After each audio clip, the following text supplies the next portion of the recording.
Retrouvez Business 365 avec Groupe Pasteur Mutualité, assureur engagé en faveur du sport santé.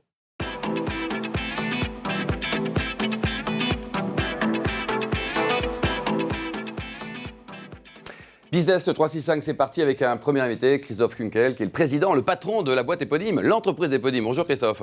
Bonjour. Alors, vous êtes né en 1966 et vous avez repris l'entreprise familiale en 2009. Voilà. Tout à fait. Et elle-même, la boîte, elle a été créée en 66 comme vous alors. C'est ça, racontez-nous. exactement. Donc c'est mon père qui avait créé cette société en 66. Il a commencé comme simple bûcheron.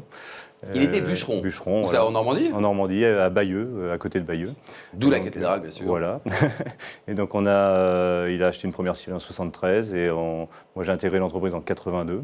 Et puis, 82, c'était tout petit, hein. Ouais, j'étais un peu un cancre à l'école et donc il m'a plutôt conseillé d'aller travailler et puis de me former après au fur et à mesure du temps qui passait. Et l'entreprise, donc votre métier, ou vos métiers, parce qu'il y a plusieurs métiers aujourd'hui ?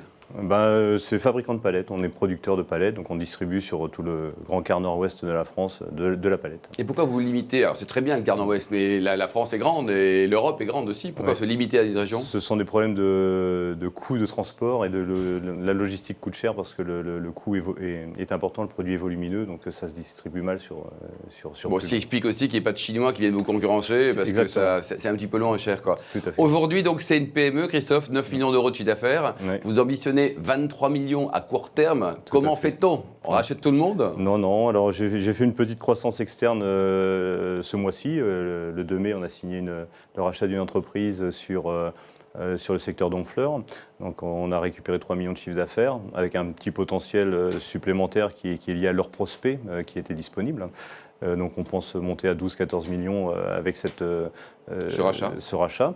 Et puis on a un projet d'investissement d'une quinzaine de millions d'euros pour développer la matière, c'est-à-dire que la scierie produit des planches mais également de la sciure et des copeaux.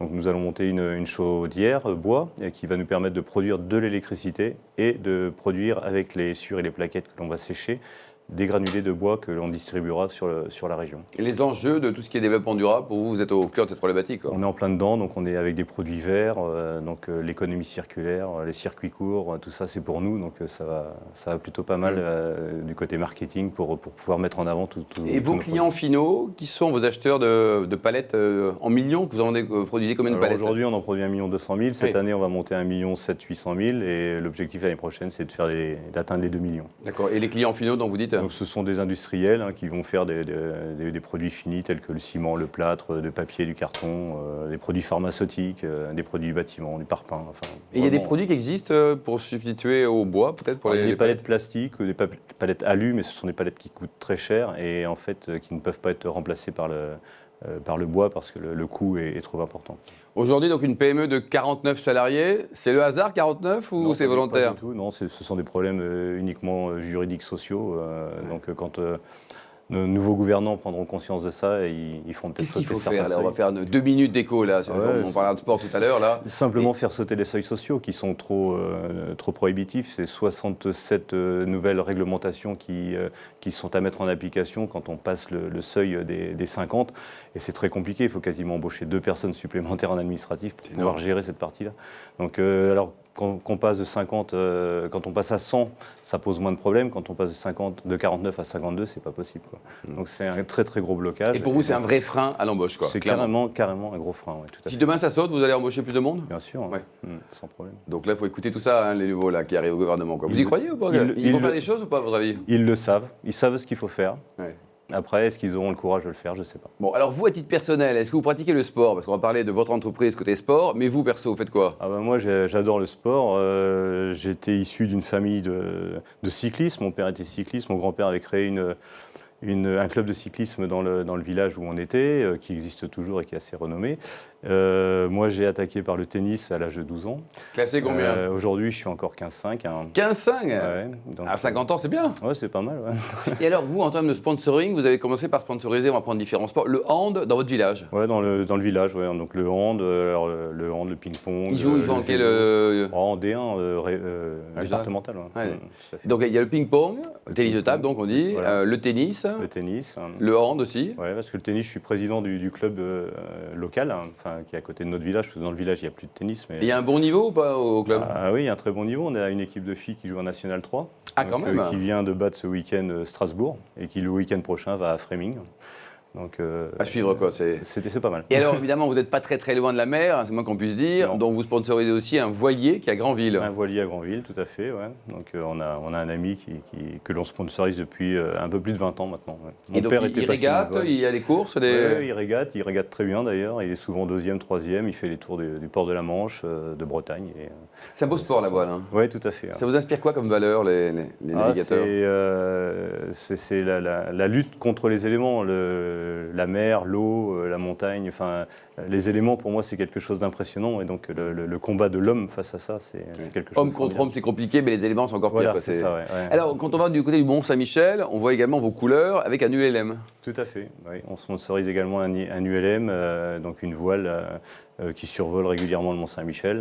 Mais ça, c'est du mécénat, quoi. Coup de cœur, vous rencontrez un type, quelqu'un, une nana, quelqu'un de bien, voilà, et puis vous dites, tiens, on vous aide. C'est ça, ce sont des gens de passion, et donc on aime les gens passionnés qui se battent pour les choses qu'ils apprécient et qu'ils ont envie de faire partager. Alors après, le gros sponsoring, si je puis dire, c'est le stade Malherbe de Caen, donc c'est le foot. Depuis quelle époque? C'est la 3e année. Hein, là, le sponsoring, on a commencé il y a 2 ans, donc on va attaquer la 3e année. Vous avez commencé par une loge, hein, par des places, par des petites places toutes simples, et puis on a monté progressivement. J'ai même commencé dans le COP populaire il y a 30 ans. Vous avez suivi la vie de l'entreprise aussi, quoi. Exactement, j'imaginais jamais il y a 30 ans pouvoir devenir sponsor maillot ou même partenaire. Hein.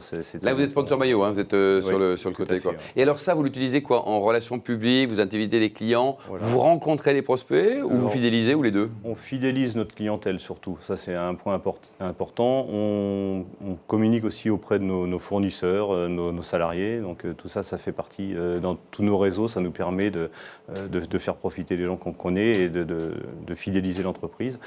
Et d'avoir une meilleure notoriété et une image un petit peu plus large que ce qu'on pouvait avoir auparavant. Et là, donc au niveau des collaborateurs, en termes de communication interne, ils sont fiers de voir leurs couleurs portées par une équipe qui joue en L1, souhaitant le plus longtemps possible. Alors, ils ne le font pas beaucoup voir parce que c'est vrai qu'à la campagne, on est un peu réservé, on n'est pas trop... mais oui, au fond d'eux-mêmes, ils le sont et ça fait très plaisir. Et on s'aperçoit également que dans le cadre des recrutements, c'est un facilitateur de recrutement parce qu'on donne une meilleure image de l'entreprise, on se fait mieux connaître et on donne un côté combatif, sportif, et donc ça c'est quelque chose qui... Et ça vous l'auriez pas si vous aviez sponsorisé, je ne sais pas, une pièce de théâtre ou quelque chose qui est en dehors du sport? Là on touche le culturel et c'est vraiment différent. Ouais, et alors vos clients, quand vous les invitez, donc quand ils ressortent de la loge, ils sont conquis, pas à vie, mais pas loin. Quoi. Pas loin, ils vous aiment encore plus. Oui, tout à fait. Ouais. Surtout quand ils viennent avec leurs enfants, vous prenez les enfants, vous faites une petite photo avec un des joueurs. Là, c'est le gamin qui fait notre communication auprès des parents. L'ambassadeur de la boîte, c'est le gamin. Quoi, tout à fait, ouais. Et donc les joueurs sont, bon, parce que c'est un club à dimension humaine, on va dire quoi, vous avez 22 000 places, c'est ça? 22 000 places. 22 000 places, quoi, donc on voit bien les joueurs, et ils sont contents, ils sont sympas, ils se prêtent au jeu, les joueurs, parce que leur job, c'est quand même de jouer au foot avant de faire des RP. Oui, mais en fin de match, ils sont relativement accessibles, et c'est vrai que quand les matchs sont perdus, c'est un peu plus compliqué, mais ils font quand même l'effort de venir, ils sont toujours là, et c'est vrai que ça, c'est quand même quelque chose de très agréable, quoi. Ils restent toujours sympathiques. Et il y a beaucoup de partenaires, de sponsors comme vous, au sein du club? Au sein du club, on est... de notre taille et de notre style, non, on n'est pas très très nombreux. Il y a quelques gros, et puis après des partenaires comme Orange, enfin des gros groupes. Mais sinon, non, on n'est pas très très nombreux. Pas très nombreux, quoi. On est insuffisamment nombreux puisque le budget du club est trop petit. Oh, ça va, vous faites déjà des super saisons depuis longtemps, quoi. Merci beaucoup, Christophe.